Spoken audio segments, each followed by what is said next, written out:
الذي أنزل سكينة في قلوب المؤمنين ليزدادوا إيمانا مع إيمانهم أشهد أن لا إله إلا الله الرحمن الرحيم وأشهد أن محمدا عبده ورسوله من آخر الأنبياء والمرسلين وعلى آله وأصحابه أجمعين أما بعد. Ikhwatul iman, ibu-ibu, bapak-bapak yang sama-sama mengharapkan ridho serta pertolongan Allah Subhanahu wa taala. Alhamdulillah, puji beserta syukur kita panjatkan kehadirat Allah Subhanahu wa taala. Allah yang maha suci dan Allah yang maha tinggi, yang atas segenap limpahan kasih dan sayangnya kita semua pada kesempatan pagi menjelang siang ini Allah himpun di masjid yang insyaallah Allah berkahi ini.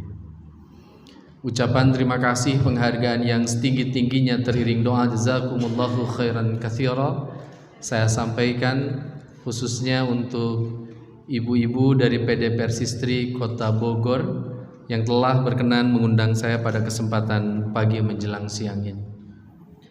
Saya pun perlu menyampaikan permohonan maaf karena sesungguhnya kita diagendakan bertemu bulan yang lalu.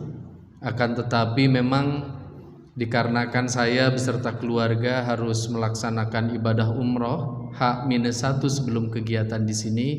Oleh sebab itu saya bermohon agar kemudian kegiatannya digeserkan.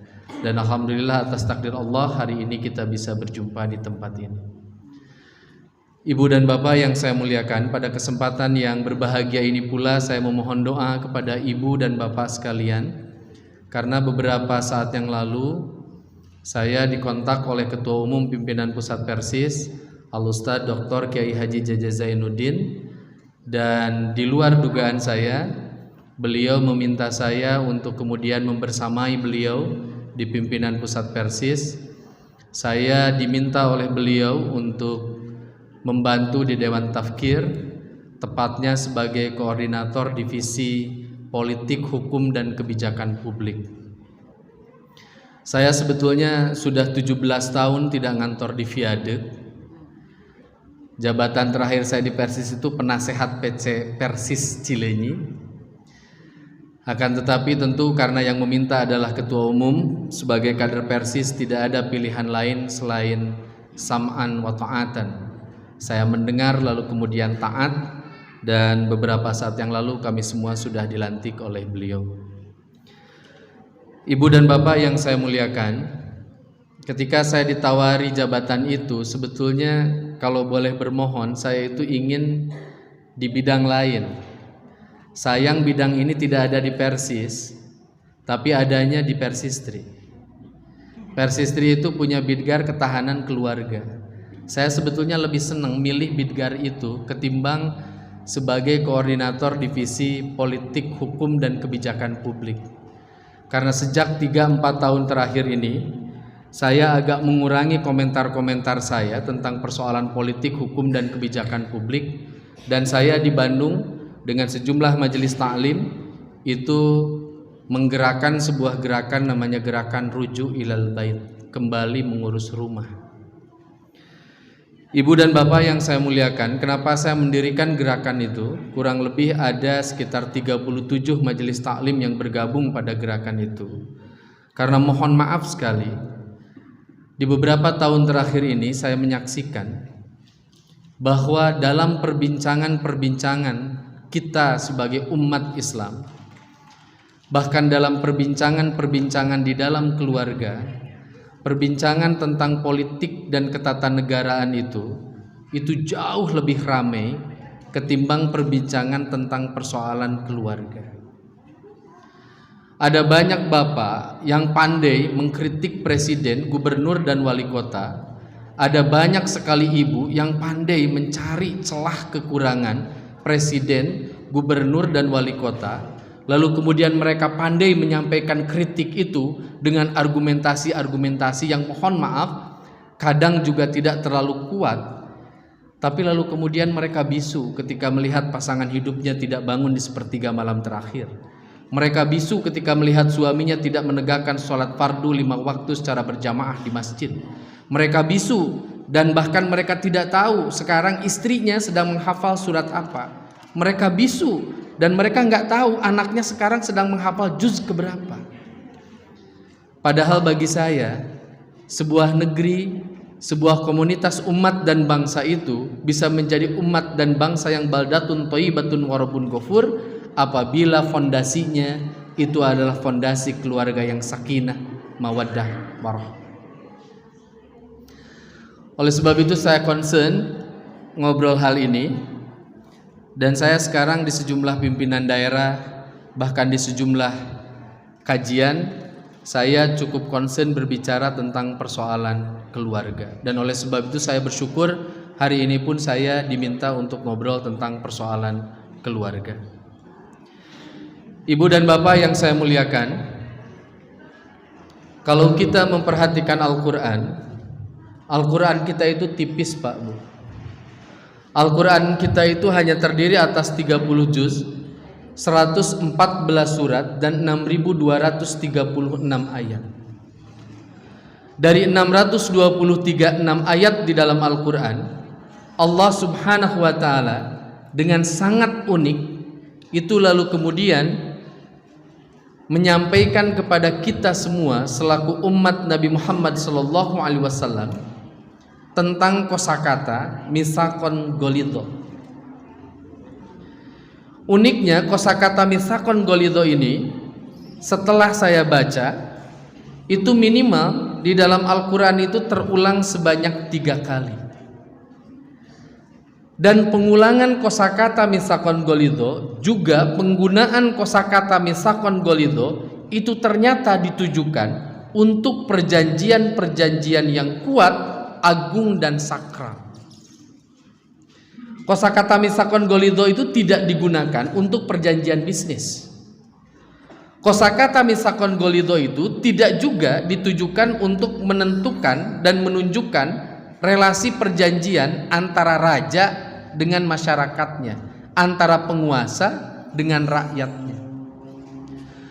Kosakata misakon golidho itu hanya ditujukan untuk 3 hal yang ternyata ini adalah hal yang luar biasa. Pertama, misalkan dalam Al-Quran surat Al-Ahzab ayat ke-7, nanti tolong dicek kembali di rumah. Dalam surat Al-Ahzab ayat ke-7 ini Allah Subhanahu wa Ta'ala mempergunakan kosakata misakon golidho untuk menunjukkan betapa agung dan sakralnya perjanjian Allah dengan para ulul azmi. Nabi Musa, Nabi Ibrahim, Nabi Muhammad, Nabi Isa, dan Nabi Nuh. Perjanjiannya agung, orang-orang yang diajak untuk berdialog dengan Allah dan berjanji dengan Allah juga adalah orang-orang yang agung luar biasa. Yang kedua, Allah Subhanahu wa Ta'ala mempergunakan kosakata misakon golidho untuk menunjukkan betapa agung dan sakralnya perjanjian yang Allah lakukan dengan kaum Bani Israel. Kita bisa baca di dalam Al-Quran surah An-Nisa ayat ke-154. Dalam Al-Quran surah An-Nisa ayat ke-154 itu unik. Bani Israel yang dikenal cerdas luar biasa itu diminta oleh Allah Subhanahu wa Ta'ala untuk bersumpah setia kepada Allah.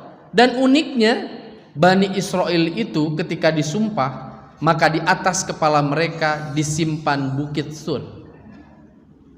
Jadi kalau pejabat publik sekarang disumpah itu dengan mengangkat Al-Quran di atas kepala mereka, Bani Israel saking kerennya, saking pinternya, saking istimewanya, lalu oleh Allah Subhanahu wa Ta'ala diangkatkan bukit Sur di atas kepala mereka. Tapi kita pun tahu dalam aspek kesejarahan ternyata banyak sekali Bani Israel yang justru melawan janjinya sendiri. Sama halnya seperti Kapolda yang baru dilantik beberapa hari lalu kemudian ditangkap karena kasus narkoba. Sama itu. Duka kudu diangkat naon di atas kepalanya teh. Kan gitu. Yang ketiga, di dalam Al-Quran surah An-Nisa ayat ke-21, Allah mempergunakan kosakata misakon golidho untuk menunjukkan betapa kokoh, agung dan sakralnya perjanjian antara laki-laki dengan perempuan dalam proses akad nikah. Kenapa saya mengawali perbincangan tentang keluarga dari proses akad nikah ini? Karena akad nikah adalah gerbang utama ketika kita akan melangsungkan dan membangun proses berkeluarga. Yang aneh bin ajaib, yang disebut dengan akad nikah itu prosesnya sakral. Itu agung, itu kokoh, itu mulia luar biasa. Tapi dalam prakteknya, proses akad nikah itu kadang tercederai oleh hal-hal yang sama sekali gak punya relevansi dengan akad nikah. Contoh, ini contoh kecil, Bu. Saya gak ngerti kenapa ada seorang muslim dan muslimah ketika dia punya anak, hendak menikahkan anaknya, yang dipikirin itu bukan bekal berumah tangga untuk anak. Saya jarang menemukan orang tua yang begitu serius nyari orang yang akan ngasih khutbah nikah buat anaknya. Bahkan yang ngasih khutbah nikah itu nggak pernah disimpan pada diskusi yang serius. Apa yang diseriusi? Nikahnya di mana, cateringnya dari mana, hiburannya apa.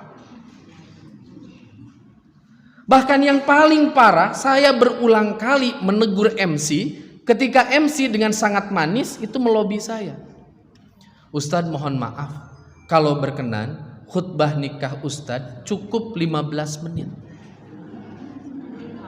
Kenapa saya bilang parah? Karena dangdutnya dari jam 11 sampai jam 2. Ini mau konser dangdut atau akad nikah? Ibu bapak, tolong sebutkan pada saya, adakah ibadah yang lebih panjang daripada ibadah pernikahan? Nggak ada. Tarawih yang kita lakukan itu paling keren, mohon maaf ini kritik konstruktif, di lingkungan Jamiah Persis itu paling panjang sampai masuk berita persis.or.id, itu dilakukan di Pondok Pesantren Persis Kujang Ciamis. Karena semalam mereka 1 juz, mulai jam 7 selesai sekitar pukul setengah 10 atau pukul 10. Rata-ratanya tarawih di kita dimulai isya jam 7 selesai jam 8:15 atau setengah 9. Kalau jam setengah 9 belum selesai, imam pasti diteror dengan batuk-batuk yang gak jelas.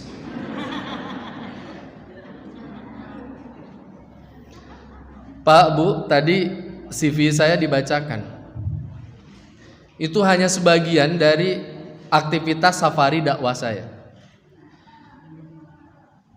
7,8 miliar umat Islam di dunia ini, 7,8 miliar populasi manusia di bumi ini, mereka tinggal di 198 negara, dan atas takdir Allah kemarin di bulan Syawal kemarin saya baru menyelesaikan safari dakwah untuk negara ke-51, yakni di kota Budapest, Hongaria.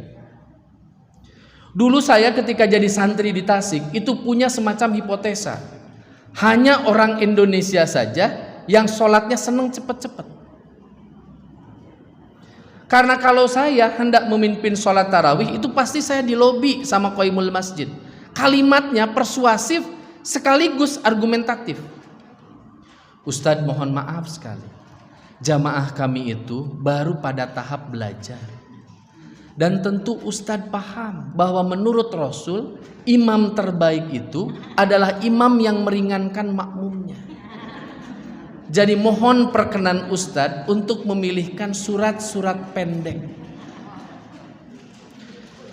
Itu rangkaian kalimat itu rangkaian kalimat yang gak bisa saya debat.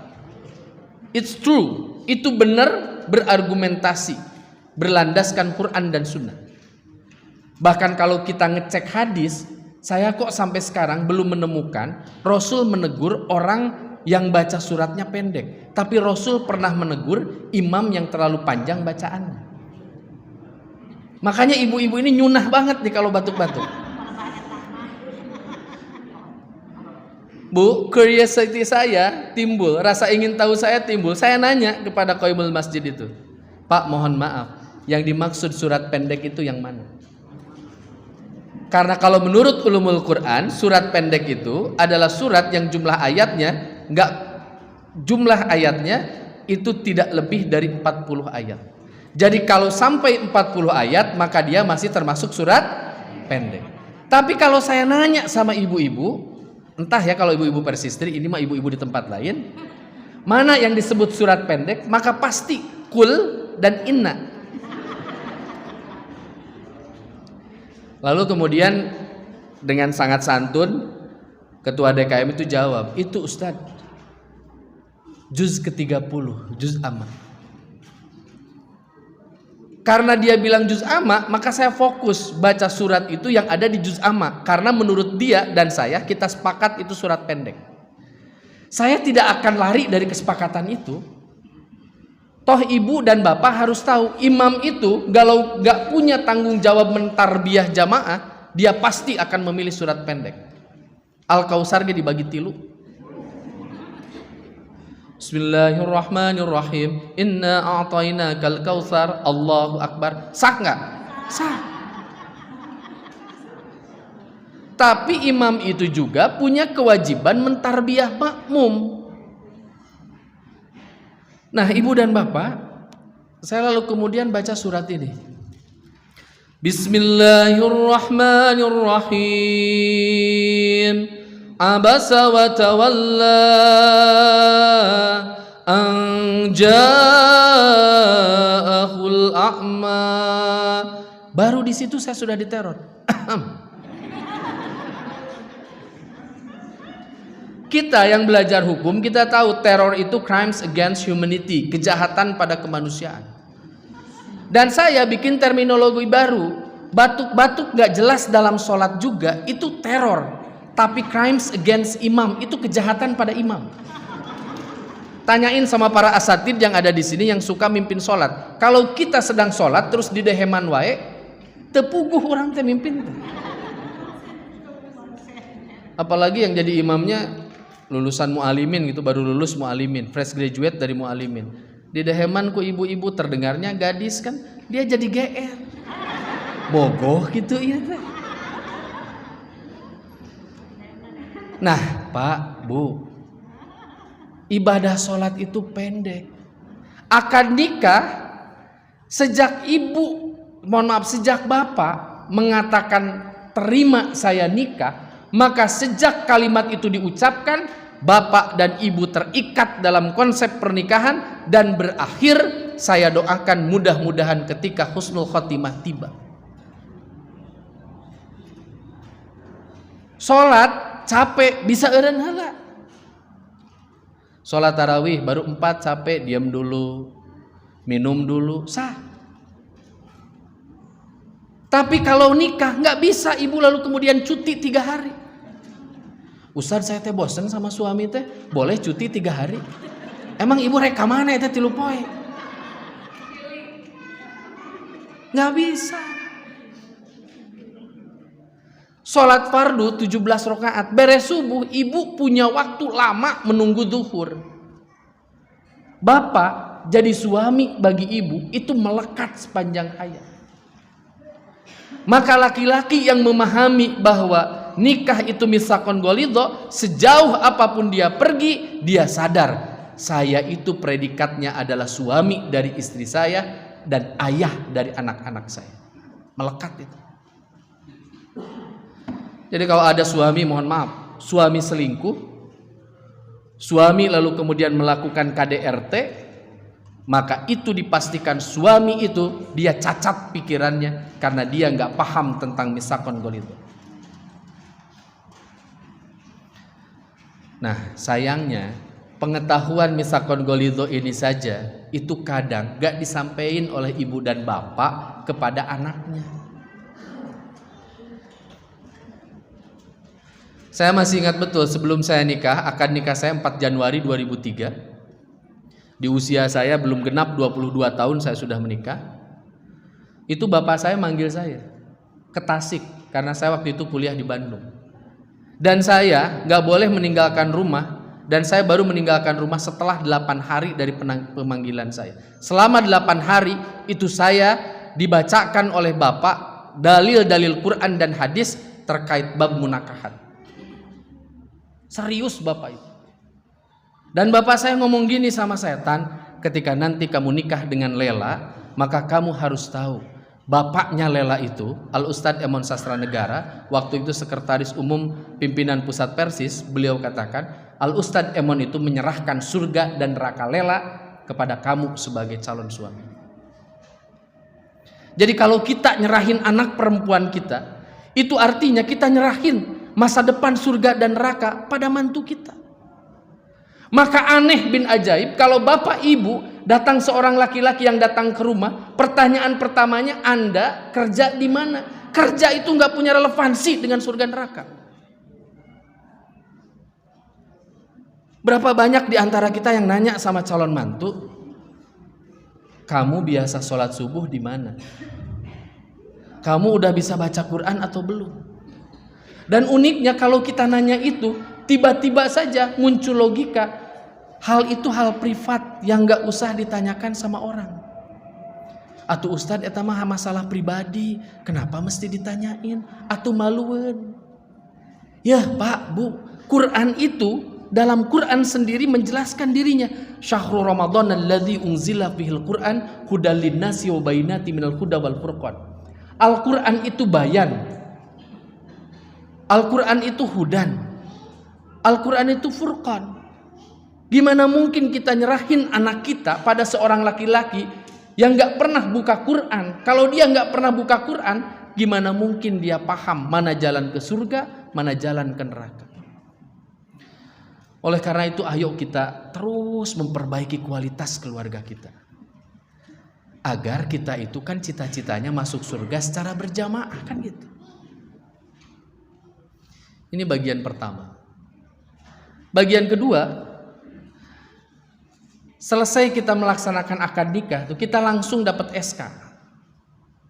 SK-nya unik sekali. Kalimat SK dari Allahnya, ya ayyuhalladzina amanu qu anfusakum wa ahlikum nar. Tugas utama saya dan bapak-bapak yang ada di sini adalah memastikan diri kita, pasangan hidup kita masuk surga secara berjamaah. Saya ajarin sama anak perempuan saya yang sekarang kelas 3 SMA, saya katakan pada anak saya, Zahra, kamu harus tahu ya, nikah itu urusannya bukan bahagia. Nikah itu kamu beserta calon suamimu di masa yang akan datang nyari jalan menuju surga. Coba saya tanya, pernikahan Ali bin Abi Thalib dengan Fatimah Az-Zahra, bagjana di mana? Kalau dengan ukuran kita sekarang, Fatimah itu anak presiden. Rasul itu kan bukan hanya seorang ustadz, guru ngaji, bukan seorang pendai. Dia pemegang otoritas politik tertinggi dan dia panglima tertinggi dari seluruh angkatan perang. It's look like presiden. Itu sama dengan tugas presiden. Anaknya mau nikah, dinikahkan sama Ali. Ali gak punya apa-apa. Sampai kemudian Rasul mengatakan, ya sudahlah, kamu silahkan pakai apa saja. Akhirnya Ali menikahi Fatimah dengan pakaian perangnya. Pertanyaan saya, ada nggak ibu-ibu di sini yang ikhlas anaknya dinikahi sama seorang laki-laki soleh hanya dengan mempergunakan maharnya pakaian dinas?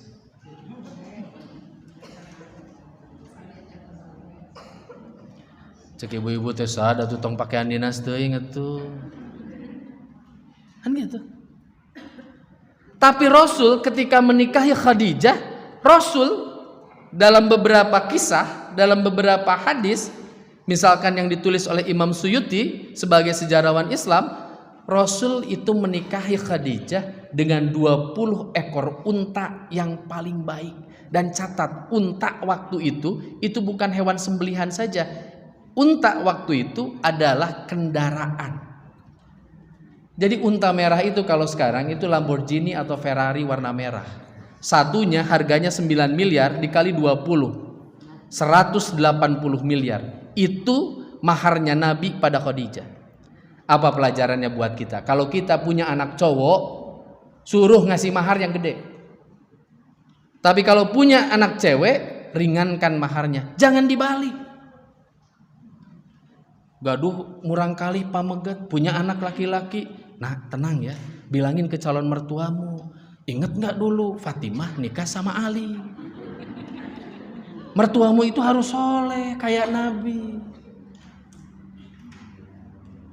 Ari punya anak perempuan, ingat ya, Nabi itu Khadijah dinikahi sama Nabi itu 180 miliar kata Ustadz Datan juga. Masalah 10%-nya aja dari itu, nggak bisa.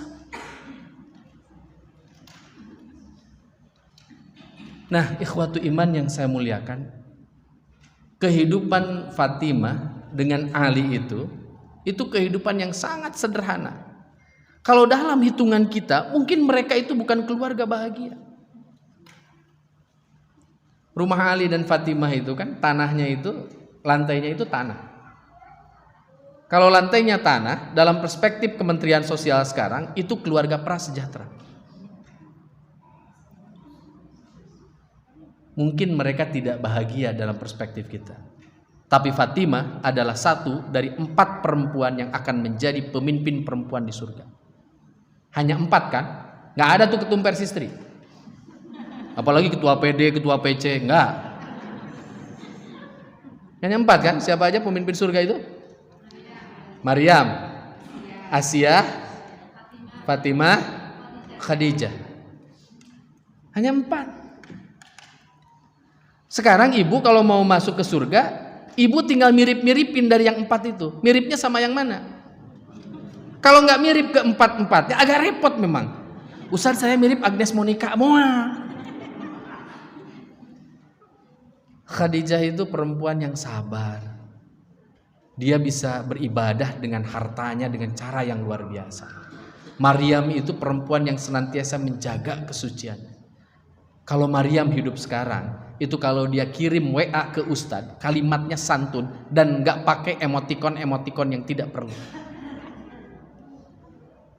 Mohon maaf, di sini mungkin para asatid pernah mengalami hal yang sama. Ada orang perempuan ngundang saya, ini 3-4 tahun lalu. Makanya sekarang kalau mau ngundang saya lewat istri saya. Ada perempuan gini ke saya, ketua majelis taklim. Bismillah Ustadz, bisa nggak hari Rabu ngaji di Masjid Agung Trans Studio Bandung? Syukron ya Ustadz. Saya jawab, insya Allah Bu, kebetulan kosong. Kata dia, asik, alhamdulillah Ustadz, jazakallah khair. Terus pakai emot begini 2 kali, namaste 2 kali, terus gini. Jaba nu ngirim teh gelis eta teh. Saya ngerti kok, saya ngerti ini tuh saking happy-nya dia kirim itu. Tapi bagus nggak? Enggak. Beradab nggak? Enggak. Maryam nggak bakalan ngelakuin itu. Maryam itu nggak bakalan nerima WA dari laki-laki yang nggak jelas, nanya kondisi ibu sekarang, padahal ibu sekarang sudah bersuami. Maryam pasti nggak bakalan jawab itu. Iya mah jam 9:04 masih kieu we dina grup WA SMA, alumni SMA. Terus nanya, tiba-tiba japri ke ibu, teh lagi apa? Jawab, sare gitu.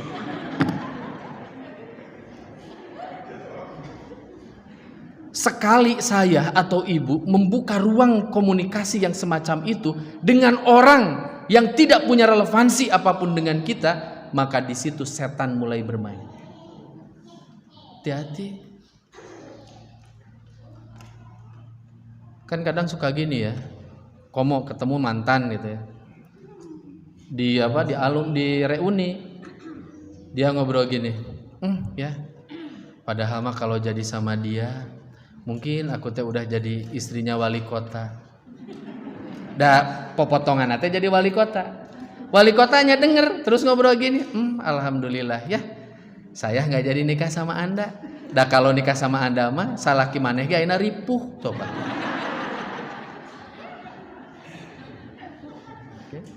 Nah, ikhwatu iman yang saya muliakan, ini bagian kedua. Jadi tujuan nikah itu masuk ke surga. Ketiga, secara spesifik Ar-Rum ayat 21 itu nyampein sama kita. Nikah itu buat apa? Sakinah, mawaddah, rahmah. Sakinah itu seakar kata dengan sakanun, artinya itu rumah, tempat tinggal. Jadi kalau ibu mau ngukur, Ustadz kalau keluarga saya teh sakinah enggak? Pertanyaan saya gampang saja. Ibu bapak dan anak-anak kalau jauh dari rumah, mereka homesick nggak? Mereka punya kerinduan buat pulang nggak? Yang parah, saya sering menemukan anak-anak di Bandung, karena mohon maaf, bagi saya Trans Studio Bandung itu kayak my second home, itu rumah kedua. Karena saya kalau ngaji di Bandung, terus kemudian lewat makan siang, biasanya saya sholatnya di TSM. Kalau sedang punya rezeki ya makannya juga di situ. Kalau enggak agak late lunch, asar baru ke situ lalu kemudian sholat. Saya nggak ngerti jam 4, jam setengah 5 masih ada anak-anak SMA yang main di mall. Padahal mereka bubaran jam 1.30. Saya suka nanya sama mereka, kenapa masih di sini? Ah, main aja Pak. Kenapa main aja? Kenapa nggak ke rumah? Buat apa ke rumah? Kalau rumah kita itu adalah rumah yang dirindukan, maka ibu, bapak, dan anak-anak tempat favoritnya adalah rumah. Dan saya bikin terminologi rumah. Rumah itu bukan bangunan segi empat yang berdinding dan beratap. Rumah itu adalah ketika saya, istri saya, dan anak-anak saya ngumpul. Itulah rumah. Makanya sok Pak ya, bermuhasabah. Bapak kalau lagi tugas keluar, kangen gak sama ibu? Nu lucu di kita, kemarin kan pandemi itu, sampai sekarang pandemi itu belum dicabut statusnya ya. Saya menyampaikan ini tanggung jawab saya saja sebagai bagian dari divisi penanganan COVID-19 di Jawa Barat. Saya ini salah satu wakil ketua divisinya. Ibu begini, kemarin pandemi kita itu panjang, hampir 3 tahun lah. Karena sampai sekarang belum selesai, belum dicabut pandemi itu. Yang menarik Bu, ketika pandemi berusia hampir 2 tahun, itu ada surat datang ke Kepala Dinas Pendidikan Provinsi Jawa Barat dan kepada Kepala Dinas Pendidikan yang ada di kota kabupaten. Surat itu intinya meminta agar sekolah cepat dibuka. Siapa yang minta? Bukan guru, bukan murid. Kebanyakan yang minta itu orang tua. Dan mohon maaf, terutama kaum ibu. Kami lalu kemudian saya itu bikin research kecil-kecilan. Kita kirim form untuk diisi. Kita bikin kuesioner, tapi kuesionernya anonim, boleh tanpa nama. Dibagikan. Ternyata alasan paling besar kenapa ibu-ibu pengen anaknya segera masuk sekolah, karena ibu-ibu sudah merasa rudet ningali budak di imah wae. Bahaya itu. Apa posisi ibu teh di rumah teh? Menurut Islam teh al-um madrasatun ula. Jadi yang harus jadi madrasah siapa? Ibu. Di kita mah ada, mohon maaf ya, banyak orang yang kemudian semuanya disubkontrakan pada guru, pada ustadz, dan pada pesantren juga sekolah. Maka saya sering ngobrol gini, minimal. Udahlah nggak apa-apa, nahu, sorof, balagoh, dan mantiknya belajar sama ustadz, nggak apa-apa. Nggak apa-apalah belajar usul fikihnya sama ustadz, nggak apa-apa. Belajar ulumul Quran, ulumul hadisnya di keustadin boleh. Tapi kalau boleh saya bermohon, dan saya bermohon sekali, minimal ibu dan bapak itu yang ngajarin Fatihah untuk anak ibu dan bapak. Ulah Fatihah nage subkontrakeun kene ka batur. Terus apa pahala kita? Manya ibu tadi hadapan Allah dengan gagah mengatakan seperti ini, ya Allah, saya layak masuk surga. Apa kontribusimu untuk anakmu? Melahirkan dan menyusui, ya Allah. Masa cuma itu? Bapak ditanya sama Allah, Pak, kata Allah, Bapak layak masuk surga kenapa? Jawabannya teh, saya sering transfer duit ke anak saya agar dia bisa bayar SPP. Terus Allah nanya, siapa yang ngajak anak Bapak masuk ke masjid? Pengeras masjid, pengeras suara masjid. Maka saya seneng deh. Tuh di belakang ada bapak bawa anaknya. Anaknya mau main kapal. Bapaknya husuk ngelihat saya. Dan saya sampaikan, Pak, gak usah diapa-apain anaknya. Karena saya tahu kalau ada anak ngaji di depan saya kayak gini ngelihat saya, mereka tuh nggak memperhatikan, mereka cuma bertanya-tanya. Iraha iya beresna. Hanya itu. Tapi kalau ditanya, apakah itu penting bagi anak kita? Penting. Saya Tatan Ahmad Santana bisa hadir di tempat ini karena dulu kakek saya yang sebagian tubuhnya sudah lumpuh karena stroke itu masih menyeret kakinya setiap subuh berangkat ke masjid, dan kemudian ia menjadi orang yang persis di belakang imam masjid untuk kemudian menjadi makmum karena ia adalah orang yang hafalan Qur'annya paling baik di kampung. Jadi kalau ibu nanya apa kenangan saya pada kakek saya itu kayak gitu. Kapan saya tahu kakek saya wafat? Kakek saya wafat itu saya ketahui ketika di sebuah pagi, ini rumah kakek saya, ini rumah kami, ini masjid. Lalu kemudian kakek saya biasa berangkat ke masjid jam 3:15. Lalu kemudian ketika dia lewat, masih terdengar suaranya srek srek srek kata mama saya. Lalu tiba-tiba suara itu hilang. Lalu tiba-tiba ada pengumuman di masjid. Kenapa? Karena rupanya kakek saya akhir hayatnya itu berhenti persis di depan masjid dan Allah memanggilnya ketika ia hendak memasuki masjid. Itu legacy bagi saya. Itu warisan yang luar biasa. Kami nggak diwarisi harta banyak, tapi kami diberikan warisan teladan yang luar biasa. Anak bapak, cucu ibu yang dibawa ke masjid, mereka mungkin nggak ngerti apa yang Ustadz sampaikan. Tapi nanti di satu titik tertentu, memori itu akan hidup kembali. Dan mereka akan mengatakan, aku teh mesti ke masjid. Kenapa? Karena nenek, karena kakek, karena bapak dan ibu melakukan hal yang sama. Makanya ajak ya. Dan insya Allah saya ini ustadz yang ramah terhadap anak-anak. Ibu boleh ngecek di hampir setiap pengajian saya adalah asatid yang gak pernah minta ibu dan bapak untuk kemudian mendudukkan anak ibu dan bapak secara beradab. Enggak. Bahkan kalau datang ke masjid saya di Cibiru Indah 8, saya punya kids corner. Anak-anak itu silahkan ke masjid, dibawa sama ibu dan bapak. Kalau mereka lagi taraweh lalu kemudian terlalu ramah, silahkan mereka main. Gak usah beres tarawehnya. Apa pentingnya bagi anak? Anak itu penting melakukan itu agar dia punya memori baik tentang masjid. Kenapa sih anak-anak kita lebih senang di mall ketimbang di masjid? Di mall anak-anak kita melakukan apapun itu gak pernah dilarang. Di masjid beres takbir, hai, ejek kolot nanti, boloh, tong hai ari sholat, bari bapak nage osok hai tete. Anak lari-larian di masjid itu biarin. Toh nanti ketika dia akil balik, dia akan menghentikan perilaku itu.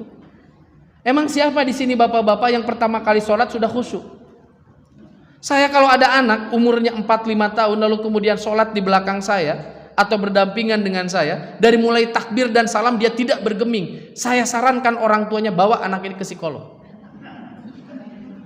Nature-nya anak itu kan gini, Allahu Akbar.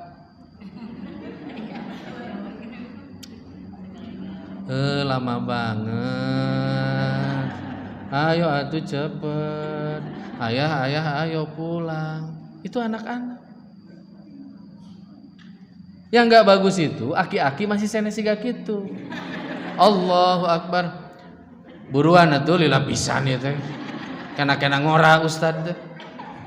Tamun aya nu aki-aki gitu karungan. Gitu ya. Saya Bu, ini kritik ya untuk Persistri, tapi bukan Persistri Bogor. Di salah satu PD itu ada salah seorang ustadz yang kemudian diboikot oleh Persistri karena ngimamannya panjang. Ustadz itu curhat sama saya, Ustadz abdi kedah kumaha bubarkeun Persistrina. Lain ente nu robah. Emang baca surat apa? Suratnya pendek sih. Anaba, Abasa, kan itu masih surat-surat yang oke lah gitu. Masih juz amma. Kalau dia jawab gini mah Ustadz saya teh Al-Baqarah dibagi 4, ya mungkin saya juga bakal protes. Tapi kalau cuma segitu tolonglah dikuatin ya. Dan gak setiap waktu kita juga kan dapat ustadz-ustadz dengan hafalan yang bagus kan. Ibu harus tahu ya, ibu dan bapak di Bogor sekarang mencetak penghafal Quran. Misalkan ustadz saya mau punya anak-anak di Bogor itu, pemuda dan pemudi itu jadi penghafal Quran. Nah, saya ingin sampaikan konsekuensinya adalah kalau mereka jadi penghafal Quran, mereka jadi imam, mereka pasti pilih surat-surat panjang. Sok emutan deh. Bener mau punya penghafal Quran. Mun kira-kira mau dipakai jang sholat, jang naon? Kan gitu. Nah, ikhwatu iman yang saya muliakan, itu sakinah. Jadi usahakan rumah itu jadi, disebutnya itu oleh Said Naqib Alatas yang jadi guru besar di International Islamic University of Malaysia itu, beliau menyampaikan yang disebut dengan sakinah itu keluarganya itu punya karakter al-maskanah. Jadi tenang, sejuk. Dan mohon maaf di Sunda ini, saya ini orang Sunda ya. Jadi jangan dibilang rasis. Saya sedang kritik etnis saya. Itu suka ada pembenar. Kalau ada keributan teh ustad wajar atuh da senok jeung piring ge sakali-kali mah pake terong. Nya sakali-kali da maneh mah tiap poe tuh. Mau berangkat ke undangan saja masih ribut dan keributannya tidak substansial. Ayah aku teh hijau-hijau ayah. Ayah kenapa biru? Gak nyambung ayah. Paling deket juga atuh kuning. Hah? Nah gitu dah ibu-ibu mah. Ustadz apanan harus dipadu-padankan. Allah itu indah dan mencintai keindahan. Betul bu. Tapi lamun bapak geus make baju gitu tong dititah mandi deui. Udah we berangkat. Saya suatu saat pernah ada yang ngeritik ya tuh teman-temannya Ustadz Khalid. Ustadz kenapa sih Ustadz sama Umi sepertinya Ustadz dan Umi itu nggak punya batik sarimbit. Saya nikah Pak, itu sejak tahun 2003 sampai sekarang kami nggak punya pakaian sarimbit. Ngerti kan sarimbit? Sama kan ya, kayak pakai dress code lah gitu. Seragaman gitu. Jawaban saya sederhana, ngapain seragaman? Saya tuh 12 tahun pakai seragam, bosen. SD, SMP, SMA. Satu-satunya batik sarimbit saya itu ketika kemarin saya berangkat umroh pakai karya imtak. Baru punya batik tuh. Jadi lamun kekeh aya nu maksa nya sok atuh. Tiap datang kadinya saya rek make baju karya imtak. Saya jawab gini, yang paling penting dalam hidup itu bukan bajunya yang sama keluarga itu. Tapi pola pikir keagamaannya itu sebangun. Itu jauh lebih penting. Ari baju sarua, ari tata cara ibadah, inung jeung budak wae beda. Ngapain? Ya, ini mah dalil orang yang gak punya duit buat beli batik sarimbit. Oke. Lalu kemudian mawaddah. Mawaddah itu cinta. Tapi dalam bahasa Yunani sebetulnya mawaddah itu kayak eros ya. Makanya di bahasa Yunani itu kan ada eros, ada sophia. Eros itu cinta, tapi dia dibangun atas dasar syahwat. Nah, gimana cara mempertahankan itu penting, Bu. Jadi nggak boleh ibu tuh gini sama anak, nak nikahi dia ya, dia takwa, dia iman luar biasa. Mamah abdi teu bogohkeun, bogoh manuturkeun, teu bisa gitu. Ini saya. Nikah itu selain kita butuh keimanan dan ketakwaan, kita juga harus memfondasi pernikahan itu, keluarga itu dengan cinta. Kenapa butuh cinta? Karena cinta adalah perekat ketika kita punya masalah dengan pasangan hidup kita. Itu yang merekatkan. Gimana cara membangun cinta? Dan ingat cinta itu, Bu, ketika nikah itu tuh kayak kita nanam bibit. Gimana kemudian dia akan tumbuh, berbunga dan berbuah? Ada strateginya. Kata Rasul yang pertama kasratut tahadi, biasakan saling mengapresiasi. Menurut teori Maslow, dalam teori basic needs, kebutuhan dasar manusia, salah satu kebutuhan dasar manusia itu diapresiasi. Saya mau tanya, ibu resep teu pami dipuji ku caroge? Resep kan? Tapi sekali-kali we Pak muji tetong sering teuing. Nanti ibu keluar mau ngaji ke sini, udah pakai pakaian persistria yang hijau-hijau ini. Ini sama dengan pakaian mertua saya, pakaian istri saya sama kayak gitu. Istri saya tuh Dulu pakaiannya pakaian himi. Takdir Allah saya itu nikah dengan perempuan hebat di Persis. Karena satu-satunya perempuan yang pernah jadi ketua umum di dua badan otonom yang berbeda dalam sejarah Persis itu hanya istri saya. Dia pernah jadi ketua umum pimpinan pusat Himi Persis, lalu kemudian jadi ketua umum pimpinan pusat pemudi Persis. Insya Allah Rabu ini kalau tidak ada ral melintang, kemarin Bu Lia sudah nelpon saya minta agar istri saya masuk ke PP Persistri. Jadi bidgar hubungan antar lembaga dan organisasi. Saya happy itu punya istri teh, pakaiannya kayak gini. Nah Pak, kalau ibu keluar pakai pakaian ini, udah pakai riasan kan, mohon maaf ya, udah kelihatan ya pakai yang riasan dan enggak. Saya itu tahu mana yang merahnya asli dan blush on, insya Allah saya tahu. Itu kalau ngelihat tuh Pak, nggak apa-apa Pak, sekali-kali muji. Alhamdulillah, Mama teh cantik. Seneng nggak? Seneng. Sama kayak Bapak Pak. Ingat Bu, Ibu kalau nerima gaji Bapak dan gajinya masih dalam bentuk di amplopan, tidak ditransfer, saya mohon dengan sangat, kalau Bapak ngasih gaji ke Ibu, jangan dibuka dulu isinya berapa. Karena biasanya nominal itu menentukan cara berterima kasih. Biasanya isinya tuh 10 juta. Hari pas 10 juta mah, Papa makasih banget, jazakumullahu khairan katsira. Kata papahnya teh, amin Mama saya. Coba nu biasana 10 jadi genep. Genep itu kan masih di atas UMR Bogor ya. 6 juta itu masih di atas UMR. Ieu mah dibuka kan keur kieu. Makasih Papa. Jazakumullahu khairan katsira. Cek salakina teh, amin kehen.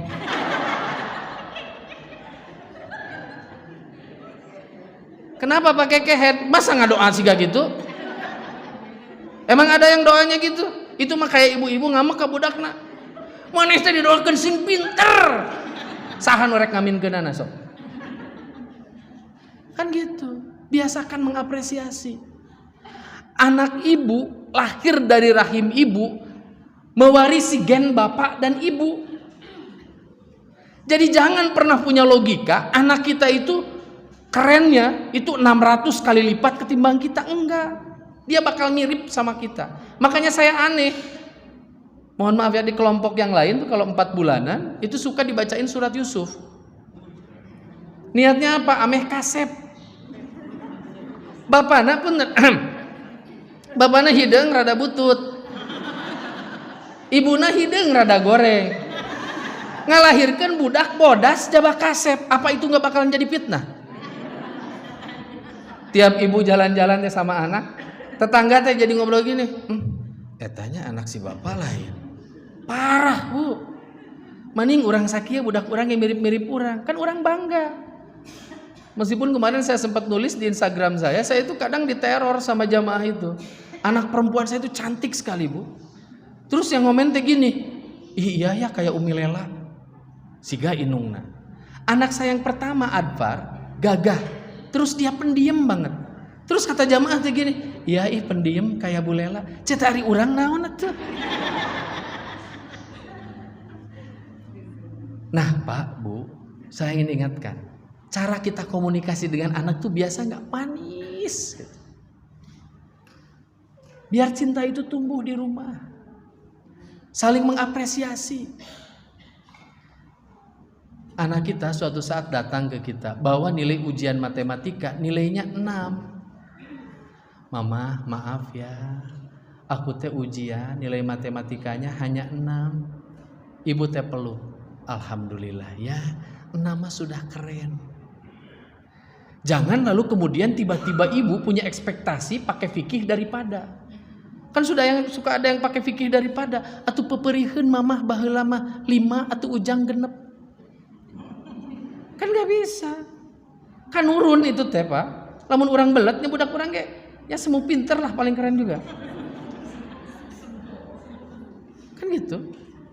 Iya makan ada ibu gini, anak teh baru beres ujian matematika, nilainya 5. Ibu-ibu itu langsung marah, dan kalau marah orang itu kadang jadi amnesia.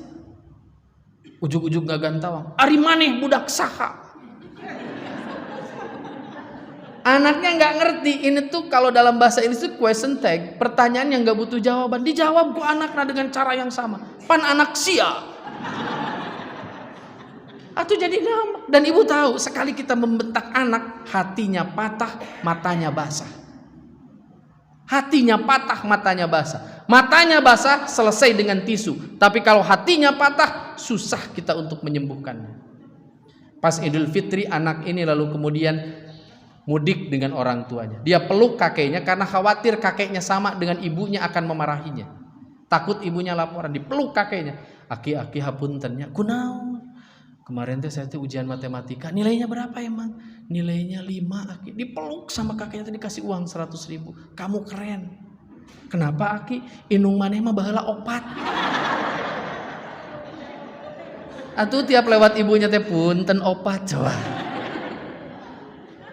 Jadi bisa nggak kita itu membangun kasratut tahadi? Kalau bapak pandai mengapresiasi ibu, ibu pandai mengapresiasi bapak, bapak ibu pandai mengapresiasi anak, akan tumbuh cinta di dalam keluarga. Biasain ya. Kedua, kasratu i'tisalu ma'ah. Biasakan berkomunikasi dengan cara yang paling baik dan santun. Nabi itu sama istrinya Aisyah, ia panggil dengan nama kesayangan, ya Humairah, wahai istriku yang pipinya kemerah-merahan. Bunda Aisyah itu kalau kemudian dia berjalan, lalu kemudian mataharinya, sinar matahari sampai ke pipinya, pipinya terpapar sinar matahari, itu langsung Pak berubah merah, memerah. Jadi merahnya tanpa di blush on. Ini natural. Ya Allah, kulit hidung di beruman itu jadi genep. Masuk ke koran korban KDRT, itu kan bahaya. Duh, mohon maaf ya kalau heureuy teh sok kamalinaan. Itu Bunda Aisyah. Makanya Rasul menyebutkannya ya Humairah, wahai istriku yang kemerah-merahan pipinya. Bapak juga cari panggilan yang tepat untuk istri, tapi nggak usah maksain. Istrinya hitam manis, ya Maghribi. Wahai istriku yang ke maghrib-maghriban, dijawab ku pamajikan anak ngambek da salakina leuwih hideung, naon atuh sia teh Isya cenah. Da leuwih poe kan enggak. Hati-hati Pak. Ini rumus ya yang saya mau sampaikan kepada Bapak. Dan ini hasil riset psikolog. Perempuan disebut cantik 100 kali, mungkin dia enggak ingat. Sebut ku Bapak genut sekali, ingat itu napa. Makanya jangan main-main. Iya ya Allah, kena-kena ya istri teh sudah genut, panggilanna teh lain mami. Nut ka mana? Jangan. Ibu kalau mau minta sesuatu sama suami, turutan istri-istri Nabi. Istri-istri Nabi itu kalau minta sama Nabi, itu ba'da Isya sebelum tidur di tempat tidur. Sambil meluk Nabi. Tidur di dadanya lalu kemudian meluk. Lalu kemudian baru meminta. Enakeun Bu. Ngalobi di tempat tidur teh, tempat tidur itu tempat lobi paling keren. Sudah makan, sudah mandi, harum tubuhnya, dipeluk bapaknya. Pak, apa Mam? Besok teh kan mamah teh mau ngaji ya. Ini teh yang 4 bulan sekali teh kok, program PD Persistri. Iya, Papa tahu. Emang kenapa? Papa tahu nggak? 4 bulan yang lalu ya, ini mah cuma cerita aja. 4 bulan yang lalu mamah teh pakai kerudung teh warna pink. Terus kenapa? Hari besok mamah teh harus pakai pink lagi? Enggak. Jangan atuh mah, masa nanti teh kata orang teh, ih si bapak eta mani koret kerudung bojona pink ngungkul. Nah Papa gitu ya. Ini mah kalau ada, ada rezeki. Besok atuh ya sebelum kesana kan jam 10, jam 8 kita ke pasar dulu yuk, cari kerudung warna yang lain. Eta teh Bu salaki teh ngareuna. Kata suami teh, iya atuh Mam kalau gitu mah ya, besok kita kesana dulu biar mamah dapat kerudung baru. Kalau udah digitu teh cukup Pak Ibu teh.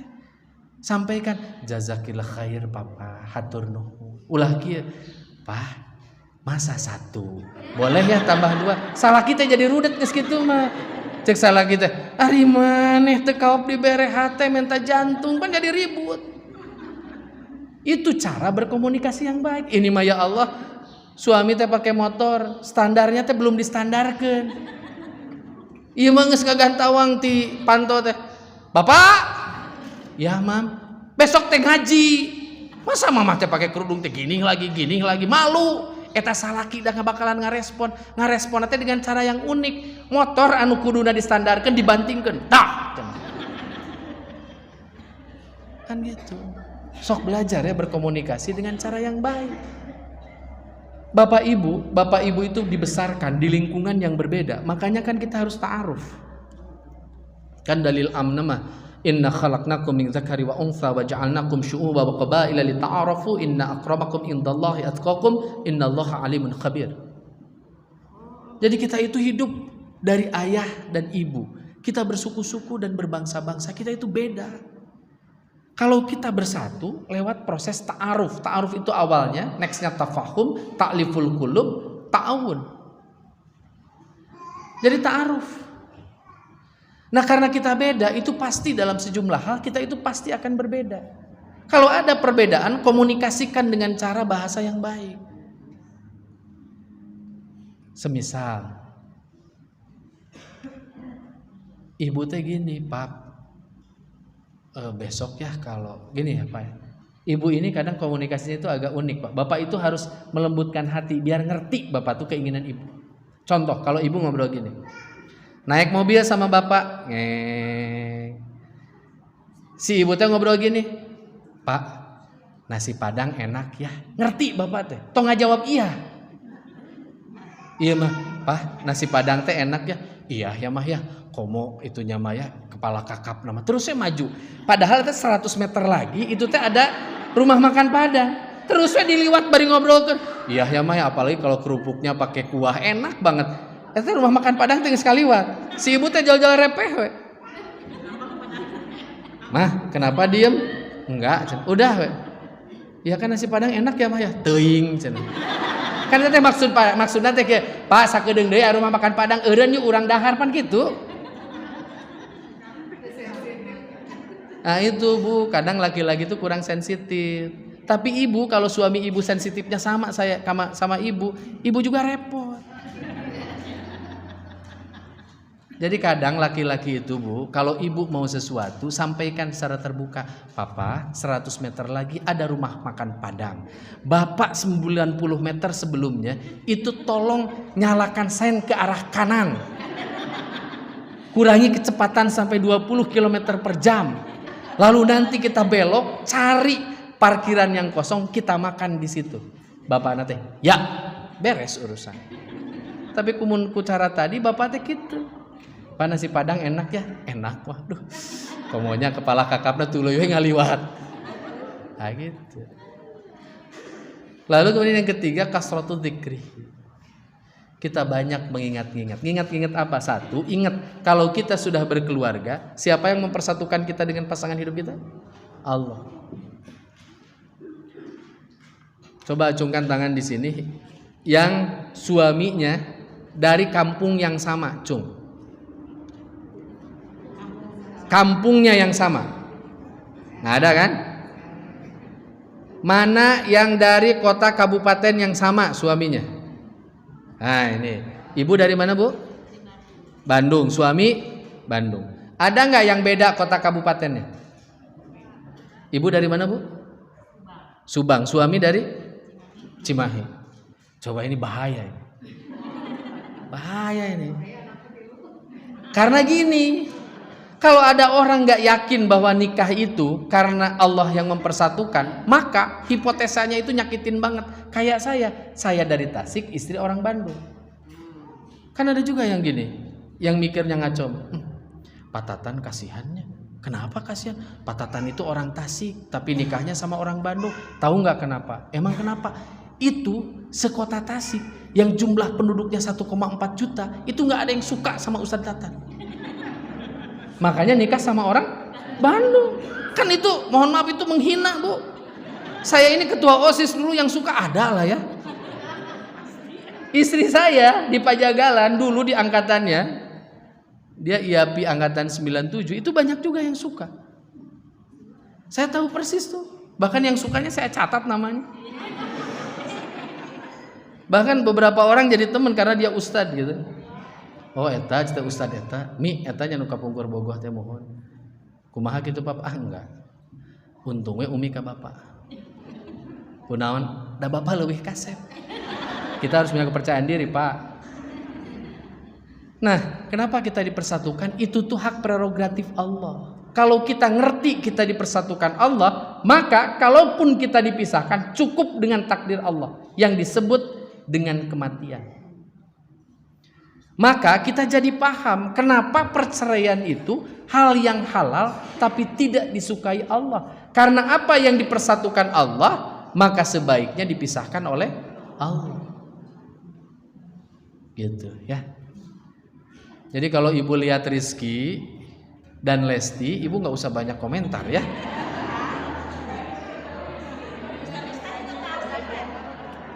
Gimana nggak tahu atuh Bu, da ibu-ibu nyarian status wae eta dina Facebook jeung IG. Mani hayo we lalar liwat Lesti jeung Rizky. Kan gitu, biarin aja. Doakeun sing balager. Da walau bagaimanapun juga dua-duanya muslim.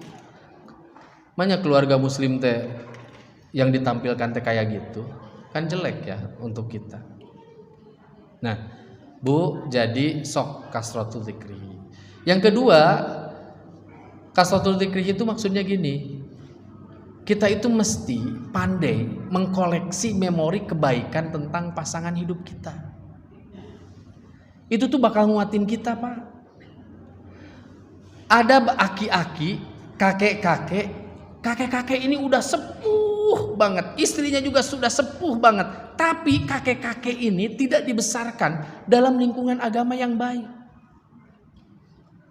Maka apa yang terjadi? Dia bangun jam 2:30, pasti bukan buat tahajud, paling cuma pipis. Udah bukan aki-aki soleh. Pas terbangun dia ngelihat ke sampingnya, di situ ada nenek, ada istrinya. Dia malah pas ninggalin itu, astagfirullah. Nah, cenah ieu nenek lampir di dia. Kenapa? Karena tidak dibesarkan dengan pendidikan agama yang baik. Coba kalau dibesarkan dengan pendidikan agama yang baik. Bapak bangun setelah jadi kakek-kakek di usia misalkan 70 tahunan, ngelihat istri bapak 65-68 tahun. Ketika ngelihat tekad gigirnya, tubuhnya sudah semakin mengering, tulangnya tinggal berbalut kulit. Bapak lalu kemudian akan memeluknya dengan erat sambil menatap ke langit-langit dan berkata kepada Allah, "Ya Allah, istri saya kurus kering semacam ini karena ia membersamai saya dan mengurus saya selama ini."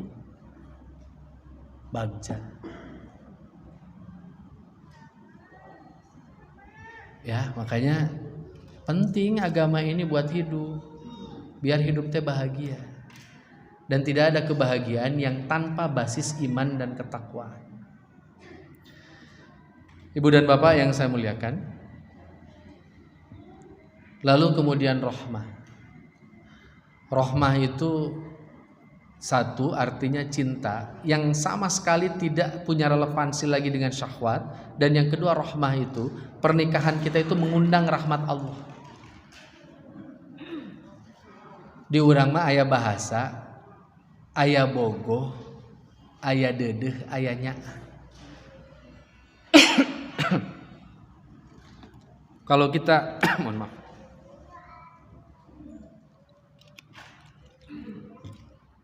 Kalau kita udah nikah dalam durasi waktu yang lama, tingkat toleransi kita itu makin tinggi pada pasangan hidup kita. Kalau kita bener. Saya tuh dengan istri paling seneng datang ke dua tempat. Satu, sudut-sudut dunia yang belum pernah kami datangi. Yang kedua, ke rumah sakit. Itu tempat yang paling membuat kami bahagia. Kapan kami mulai seneng datang ke rumah sakit? Setelah kami melihat di rumah sakit Al-Islam tuh ada ibu-ibu sedang nyuapin bapak-bapak. Bapaknya sudah stroke, ibunya sudah sepuh. Saya tanya usianya, beres saya melihat fragmen itu. Ibu usia berapa? 71. Bapak berapa? 78. Bapaknya itu udah gak bisa ngapa-ngapain, cuma duduk di kursi roda. Si ibunya teh masukin bubur, sebagian keluar lagi, sebagian keluar lagi. Disusut ku tisu. Saya tuh ngelihat itu ya Pak ya. Itu bergetar hati saya. Lalu saya peluk istri saya, lalu kemudian saya ngobrol gini sama istri saya, Mi, kalau berkenan ya, nanti kalau papa sudah kayak gitu, mudah-mudahan Umi masih mau ngurus papa. Kenapa mereka bisa kayak gitu? Itu tuh sudah nggak lagi cinta, Pak. Itu sudah beyond, sudah lebih, sudah nggak pakai alasan lagi untuk mencintai. Itu udah nggak ada alasan. Hati kita tuh udah nyatu. Sehingga kalau istri kita, Pak, suatu saat pikun atau bapak pikun, ibu dan bapak tuh nggak bakalan lagi ribut. Datos dede. Ya makan puntennya sok ayah pasangan sepuh itu yang karena salah satu pasangannya itu pikun, lalu kemudian tiba-tiba mengaduh dan mengeluh dengan cara yang luar biasa. Apa rek pikieun mah maning baheula teh teu jadi.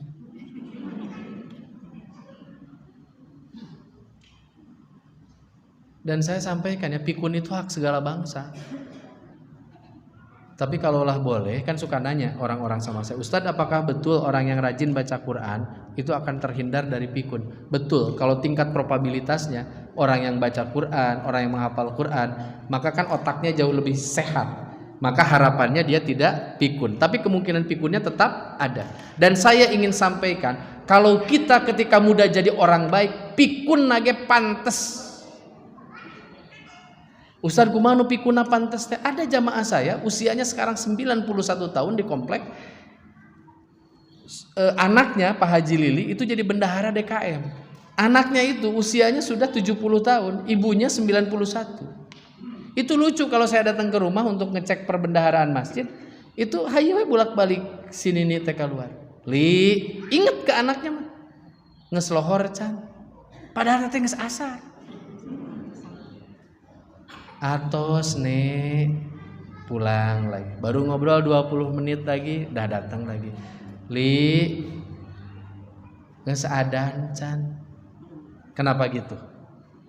Berarti dia rajin sholat. Kabayang teu lamun keur ngorakna ngaco. Pas keluar tehnya diskotik geus buka can. Orang dicekek ku incuna teh maneh kolot-kolot wae nanyakeun diskotik wae. Sama kan kayak kita mimpi. Kalau kita pikirannya dipenuhi dengan pikiran-pikiran baik, ditakdirkan mimpi juga baik. Makanya biasakan hidup itu mesti baik. Jadi kalau ada yang nanya kenapa hidup saya teh mesti baik, saran saya, jawaban saya yang paling sederhana, minimal lamun pikuna pantes.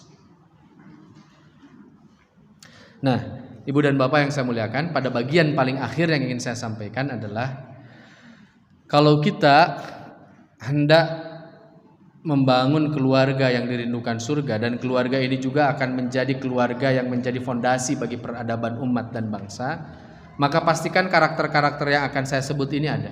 Satu, al-maskanah, artinya sakinah. Yang kedua, al-marhamah, penuh cinta kasih. Yang ketiga, al-madrasah, pastikan keluarga kita itu jadi madrasah utama bagi anak-anak kita. Ada yang nanya, Ustadz apa kurikulumnya? Kurikulumnya cuma ngajarin 2 mata pelajaran secara umum. Satu, ilmu yang sifatnya fardu ain. Yang kedua, ilmu yang sifatnya fardu kifayah. Ibu kalau nulisnya nggak keburu, tenang, ini ada rekamannya ya. Terus saya kalau boleh saya mohon, kalau ibu sudah nulis baca lagi ya. Ya, Masya Allah. Ini keren ya. Nanti dapat hadiah. Nah, gini. Saya mau tanya sama Bapak Ibu, siapa di sini yang punya kendaraan bermotor? Cung. Gampang, mau motor, mau mobil, sok we. Punya semua kan? Punya. Sekarang saya mau tanya, yang punya kendaraan bermotor di sini siapa yang lulusan teknik otomotif? Cung. Enggak kan? Karena untuk punya motor atau mobil, ibu nggak diminta, nggak diwajibkan lulus S1 teknik otomotif. Kenapa? Karena kalau motor dan atau mobil kita rusak, ibu bapak tinggal telepon bengkel, ngasih uang, urusan beres. Sekarang, kalau ada anak dan keturunan kita yang nggak bisa sholat, bisa nggak nelpon ketua PD Persis? Ustadz mohon maaf sekali, anak saya teh nggak bisa sholat. Mohon perkenan Ustadz, duhur ini sholat 4 rakaat buat Ustadz, 4 rakaat buat anak saya, uangnya saya transfer. Bisa nggak? Nggak bisa. Jadi coba jawab, penting mana? Ilmu yang sifatnya fardu ain atau fardu kifayah? Fardu ain. Apa ilmu fardu ain itu? Minimal ilmu ibadah, ilmu agama. Itu harus dikuasai sama anak-anak kita.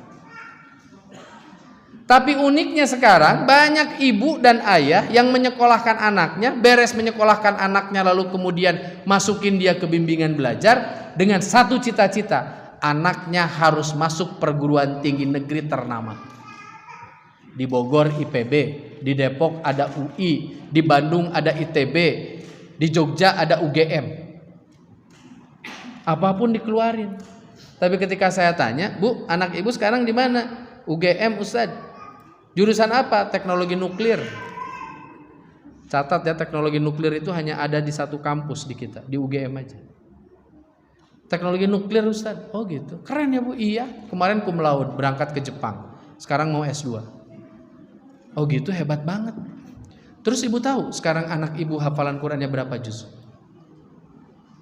Nggak tahu. Terus ibu tahu anak ibu sekarang sholatnya udah bener atau enggak?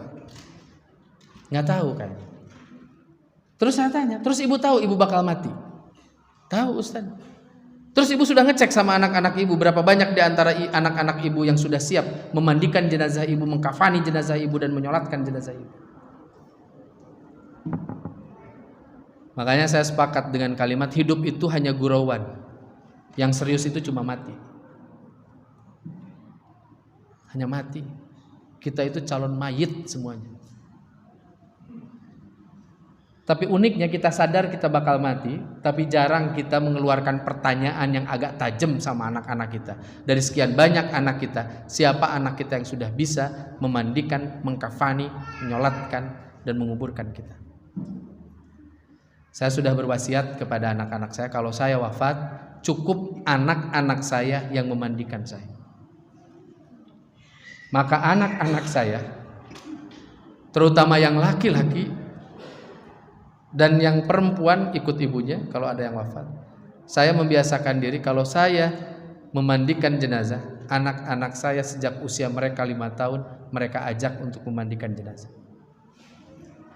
Saya kasih tahu ke mereka, gini caranya ya nak ya.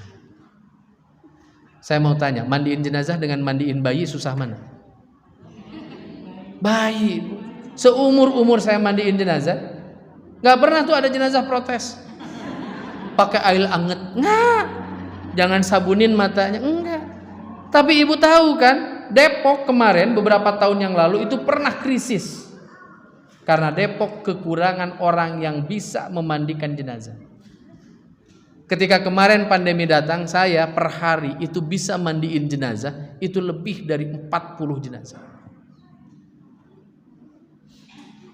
Sampai saya ke Kang Emil minta, Kang sudah saatnya saya melatih sejumlah anak muda untuk bisa memandikan jenazah. Dan saya terlalu banyak menyaksikan kegetiran Bu. Saya sering menerima kegetiran yang nyata dalam hidup. Saya datang ke sebuah rumah, dia keluarga kaya, di luar masa pandemi, di luar masa itu. Keluarganya kaya banget.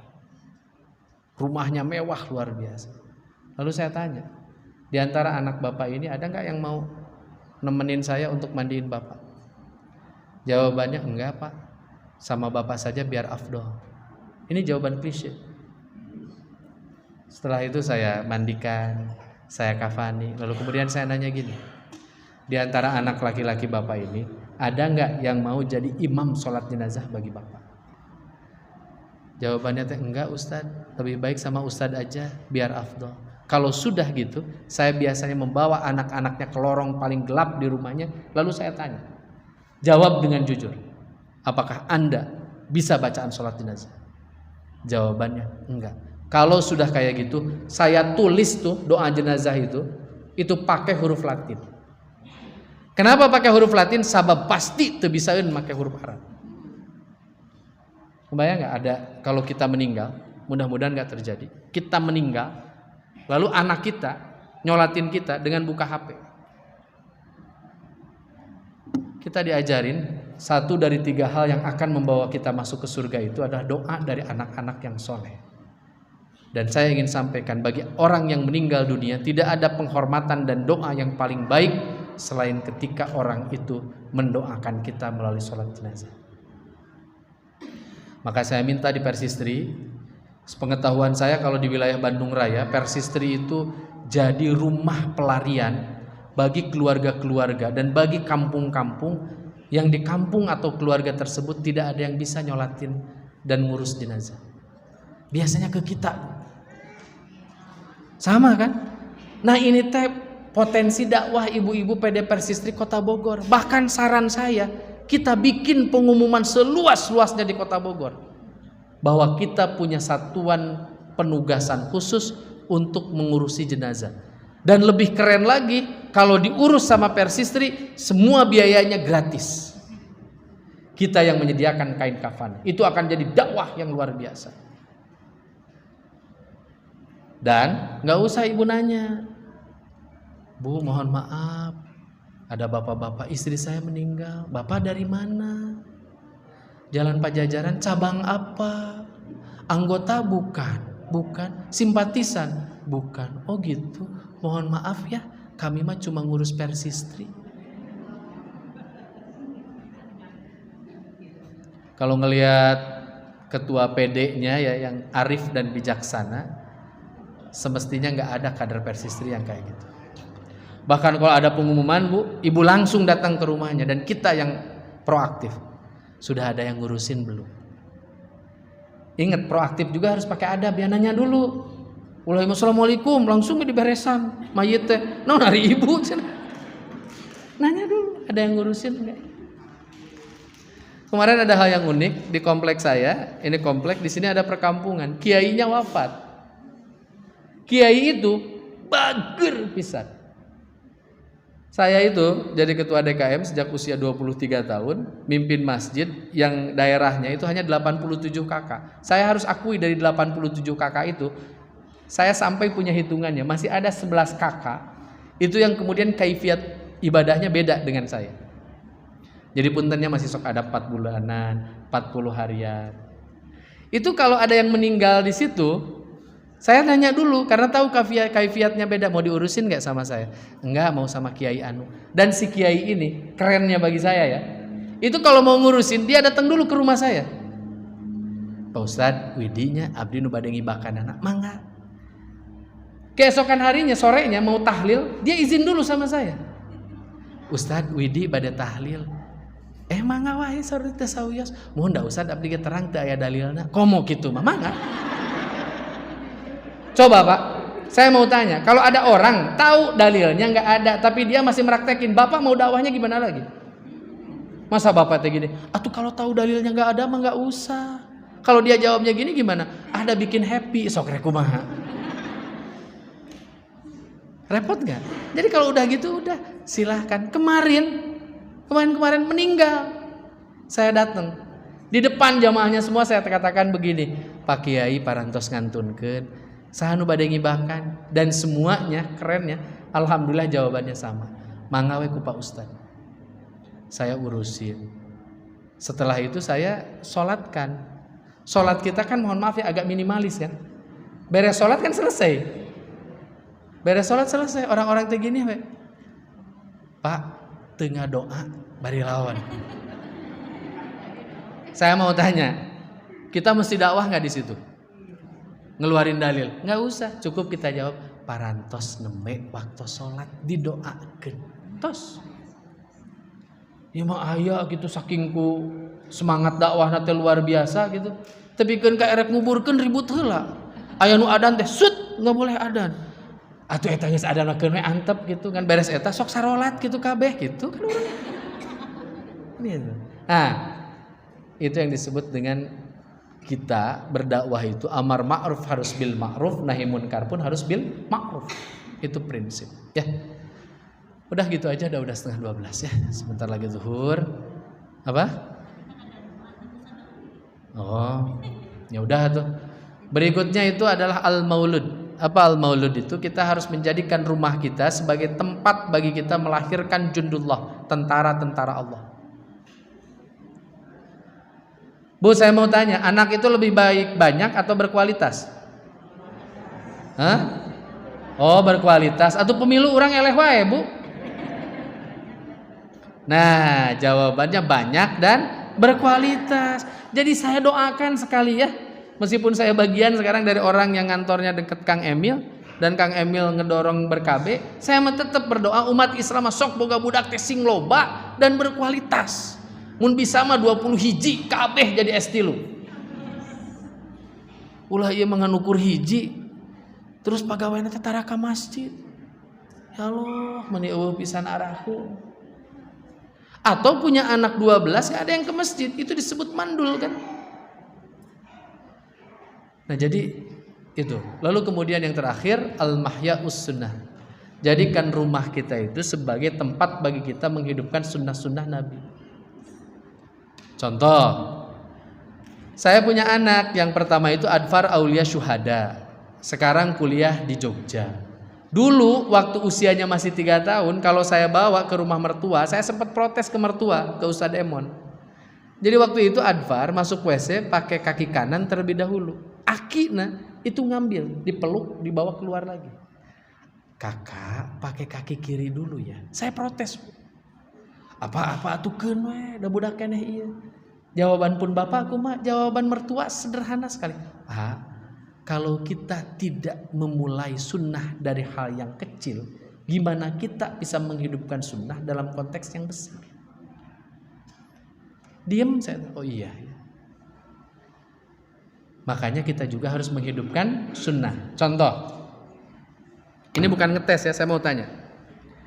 Apa yang dimaksud dengan saum tengah bulan? Ya, saum yang dilaksanakan pada tanggal berapa? 13, 14, 15. Sip. Selain yang 13, 4, 15, 14, 15, itu ada yang saum sepekan cuma 2 hari. Saum apa itu? Senin dan Kamis. Setelah saum itu ada juga saum yang kemudian saum itu di selang 1 hari, lebih dikenal dengan saum Daud. Saya mau tanya, yang ketiga itu sunnah bukan? Yang tiga-tiganya itu sunnah bukan? Sunnah. Ibu pejuang Quran sunnah bukan? Ya, sok sekarang. Cung di sini yang biasa saum Daud. Tuh 2. Senin Kamis. Saya emang nggak bakalan nanya bapak-bapak, tenang Pak. Yang saum tengah bulan. Nah, saya seneng di Bogor ini sunnah hidup Ustaz. Karena saya terlampau sering bertanya kepada jamaah itu. Jamaah kita itu ngeklaim bahwa kita ini pejuang Quran sunnah, tapi ditanya sunnah mana terkait saum yang dilaksanakan, jempe.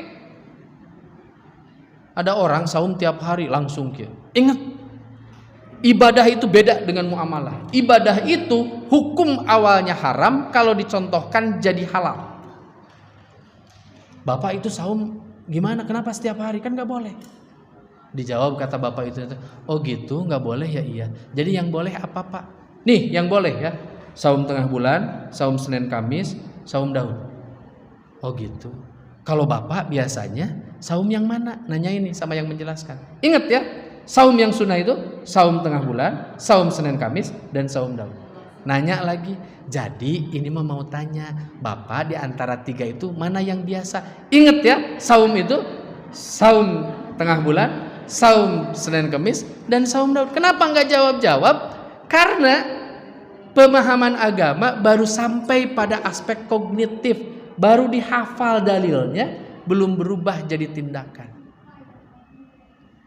Maka biasain persistri itu, rapat itu misalkan sesekali hari Senin dan Kamis. Ba'da asar diikuti dengan iftar jama'i. Ya mah aneh kosakata iftar jama'i teh hanya ada pada waktu bulan Ramadan. Cik atulah orang teh tongkat tinggalin teuing tara saum teh. Kan gitu.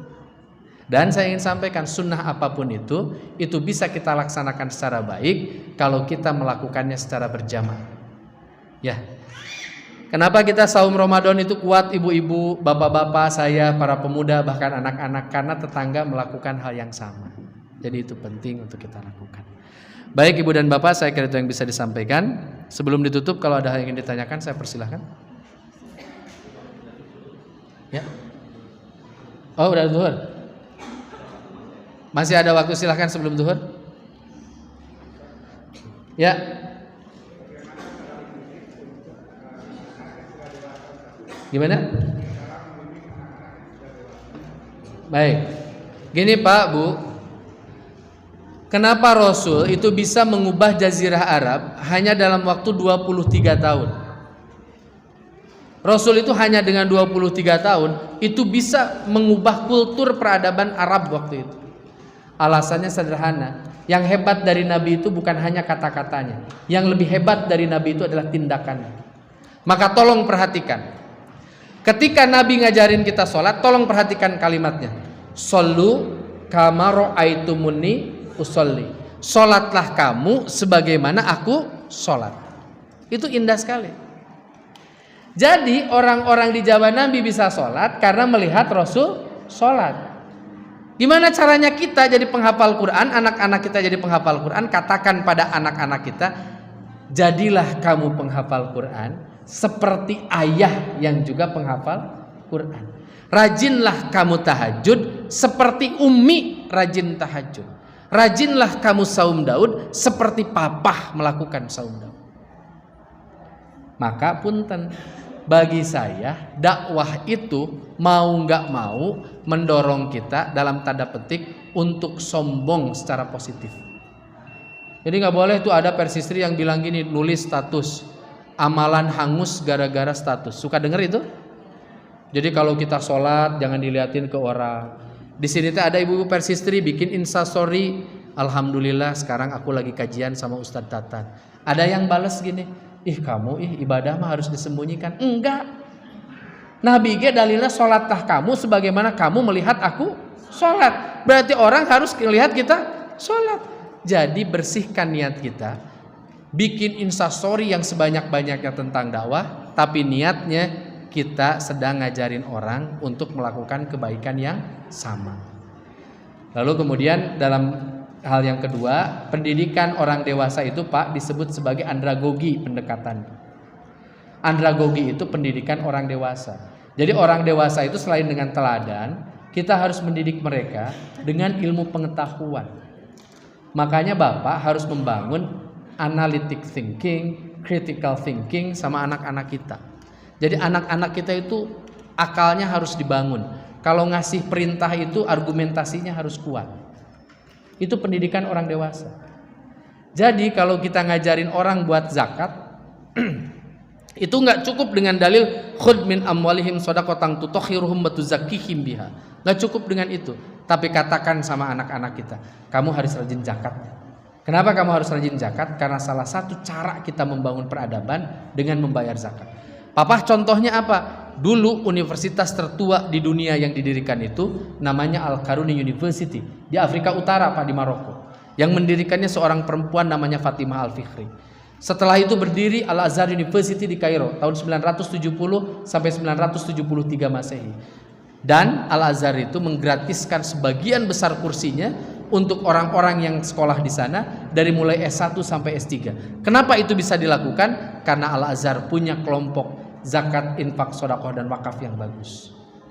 Jadi cara bangun peradaban itu caranya kayak gitu nah. Anak-anak tuh kalau pakai argumentasi gitu dia seneng. Tapi kalau bapak cuma ngobrolnya gini, kamu harus rajin zakat ya. Karena kalau kamu nggak bayar zakat, kamu masuk neraka. Neraka itu panas. Kadang sekarang anak itu jawabannya gini, emang papa pernah ke neraka? Problem kan? Nah itu. Tapi ingat alasannya juga yang argumentatif itu harus berdasarkan alasan-alasan syar'i sebagaimana yang tadi disampaikan. Jadi saya pikir itu. Baik, sudah waktu zuhur, Ibu dan Bapak, hatur nuhun atas segala perkenannya. Mohon maaf atas segala kekurangannya dan saya mohon izin karena biasanya di beberapa tempat selesai saya kajian kadang suka diajak makan siang, ini mah GR aja. Saya nggak bisa karena beres dari tempat ini saya ditunggu makan siang oleh Pak Wali Kota dan Pak Wakil. Kebetulan saya Ketua Harian Jabar Bergerak dan istrinya Pak Wali dengan istrinya Pak Wakil itu anggota saya. Jadi karena ketuanya datang, maka kemudian mereka mungkin tidak berbuat baik, agak kurang nyaman kalau saya nggak datang. Jadi mudah-mudahan Ibu dan Bapak memahami hal ini. Saya mohon izin untuk kembali dan mudah-mudahan suatu saat Ibu Ketua kita bisa berjumpa kembali ya. Saya senang sekali ketemu sama Ibu Ketua ya. Mudah-mudahan sehat selalu ya, anggotanya makin banyak, makin saroleha, dan mudah-mudahan nanti seragamnya pun makin berwarna-warni. Hatur nuhun, aku qouli hadza wa astagfirullah li wa lakum. Wassalamualaikum warahmatullahi wabarakatuh.